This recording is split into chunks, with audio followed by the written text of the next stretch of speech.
দুঃখেরও শেষ আছে, আনন্দেরও শেষ আছে, সব কিছুর একটা শেষ আছে। তো আজকের এই ক্লাসে যেই সেন্টেন্স স্ট্রাকচারগুলো আমি শেখাবো তার মধ্যে এই সেন্টেন্সগুলো রয়েছে। তো এই সেন্টেন্সগুলো কিভাবে তোমরা ইংরেজিতে বলবে আজকের এই ক্লাসে আমি প্রথমত সেটা শেখাবো। সেই সঙ্গে আরও কিছু সেন্টেন্স স্ট্রাকচারস রয়েছে অন্যান্য ক্লাসের মতো। তো মনোযোগ সহকারে ক্লাসটি প্রথম থেকে শেষ পর্যন্ত দেখার চেষ্টা করবে। আর আমার এই ক্লাসে যদি নতুন কেউ থেকে থাকো তাহলে অবশ্যই এই চ্যানেলটাকে সাবস্ক্রাইব করে রাখবে, যাতে পরবর্তীতে তোমাদের মধ্যে এই রকম আরও অনেক ক্লাস পৌঁছে দিতে পারি।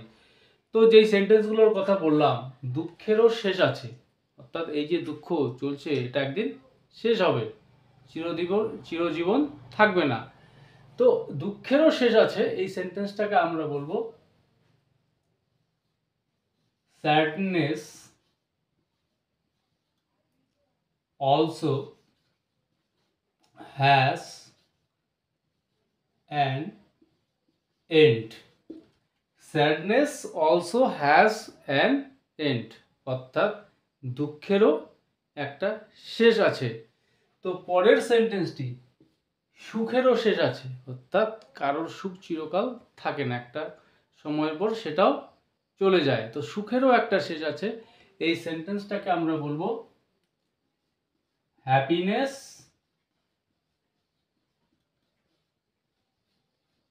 also has an end. happiness also has an end, অর্থাৎ সুখেরও বা আনন্দেরও শেষ আছে। এখানে আমরা হ্যাপিনেস ব্যবহার করতে পারি, প্রয়োজন অনুসারে প্লেজার, তো বিভিন্ন ওয়ার্ড ব্যবহার করা যাবে সিমিলার মিনিং। তো দুঃখেরও শেষ আছে, সুখেরও শেষ আছে। এর পরের সেন্টেন্সটি সব কিছুর একটা শেষ আছে, অর্থাৎ চিরকাল কোনো একটা বিষয় চিরকাল চলতে পারে না, সব কিছুর একটা শেষ আছে। তো এই সেন্টেন্সটাকে আমরা বলবো এভরিথিং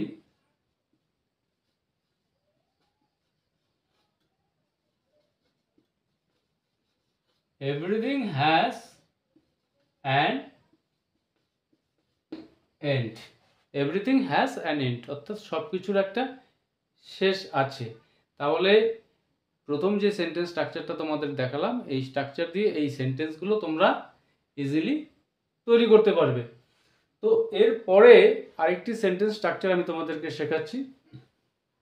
আজকাল একজন ভিখারিরও মোবাইল আছে, আজকাল একজন হকারেরও একটা বাইক আছে বা বাইক থাকে।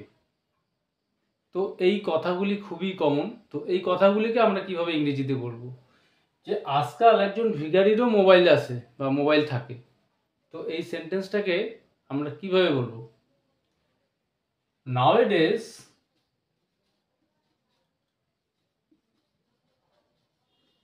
আজকাল, nowadays even a beggar has a mobile phone. nowadays even a beggar has a mobile phone. আজকাল একটা ভিখারিরও মোবাইল থাকে। মোবাইল নিয়ে এত গর্ব করো না, এই 10,000 টাকার মোবাইল কিনে এত গর্ব করা ঠিক নয়। তো আজকাল একজন হকারেরও একটা বাইক আছে বা বাইক থাকে। তো এই সেন্টেন্সটাকে আমরা কিভাবে বলবো, ঠিক আগের সেন্টেন্সটির মতো, nowadays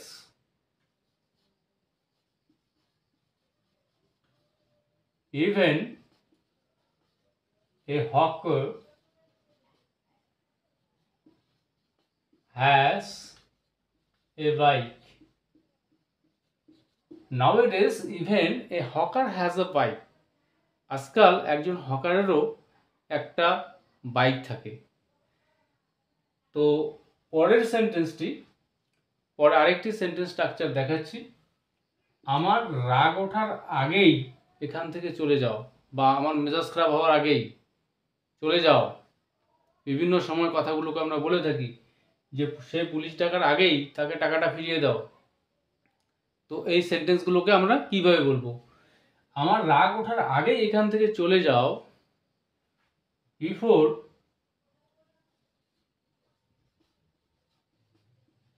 I get angry. Before I get angry, go from here. Before I get angry, go from here. আমার রাগ ওঠার আগেই এখান থেকে চলে যাও। সে পুলিশ ডাকার আগেই তাকে টাকাটা ফিরিয়ে দাও। মানে তুমি টাকাটা নিয়েছো, এটা সবাই নিশ্চিত। পুলিশ ডাকলে পরে ঝামেলা হতে পারে, সে পুলিশ ডাকার আগেই তাকে টাকাটা ফিরিয়ে দাও। তো এই সেন্টেন্সটাকে আমরা বলবো বিফোর হি কলস পুলিশ। বিফোর হি কলস পুলিশ, এখানে সাবজেক্ট হি, যার জন্য এখানে কলস হবে।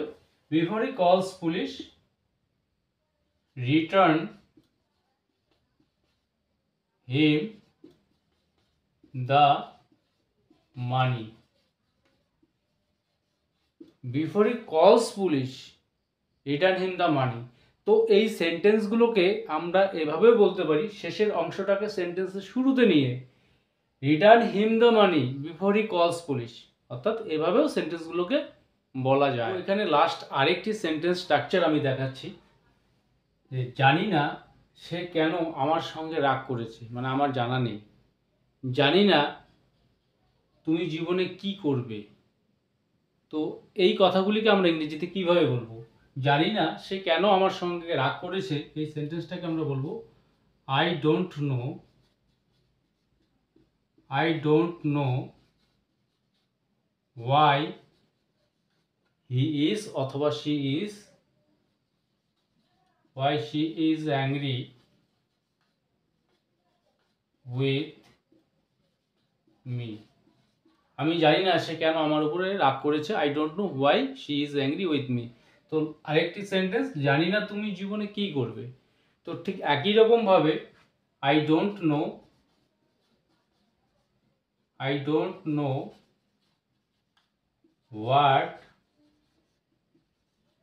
You will do in life.